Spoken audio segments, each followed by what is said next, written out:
Historia ya nchi yetu haitasahau mchango wake katika kuhamasisha elimu kwa Watanzania na Wanakondoa.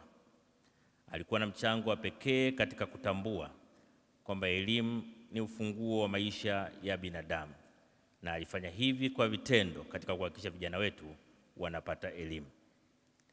Lakini vile vile kwa kutambua umuhimu wa afya kwa watu wetu, alifanya kazi kubwa sana ya kuhamasisha na kusimamia ujenzi na uendelezaji wa huduma za afya katika jamii ya Kondoa na katika nchi yetu.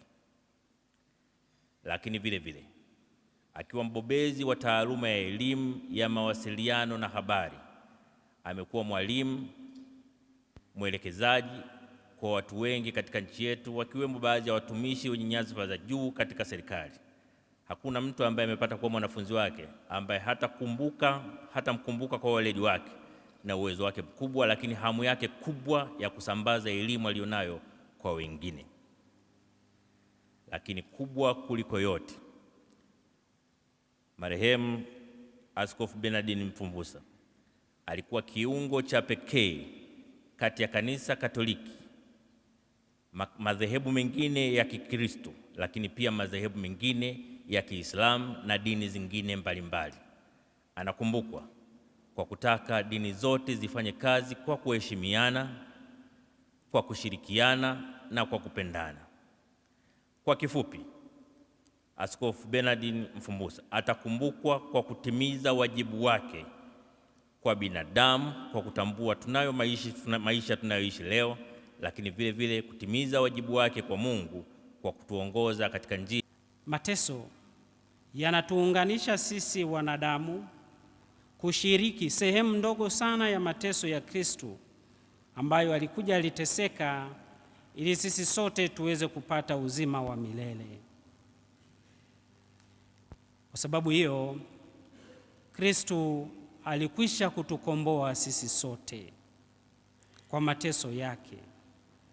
Lakini kila mmoja wetu anapaswa kuchangia kitu fulani katika mateso hayo ili kufikia uzima wa milele. Kwa hiyo tunapokumbana na mahangaiko na mateso mbalimbali katika maisha yetu, tusirudi nyuma, tusikate tamaa, tusife moyo, tusimwache Mungu wetu, lakini tuendelee kuwa naye kwa karibu na tuendelee kumwomba tujalie nguvu na uvumilivu katika mateso hayo.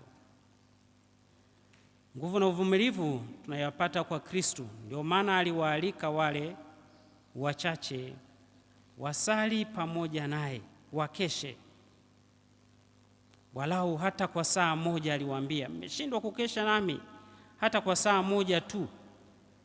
Kwa hiyo aliwaalika wakeshe pamoja naye. Kwa sisi pia tuunganishe hayo yote ambayo tunakutana nayo kama mateso na sala na mikesha ya kiimani itakayotupatia tija na labda ufumbuzi wa mahangaiko yetu katika maisha tunayoyapitia.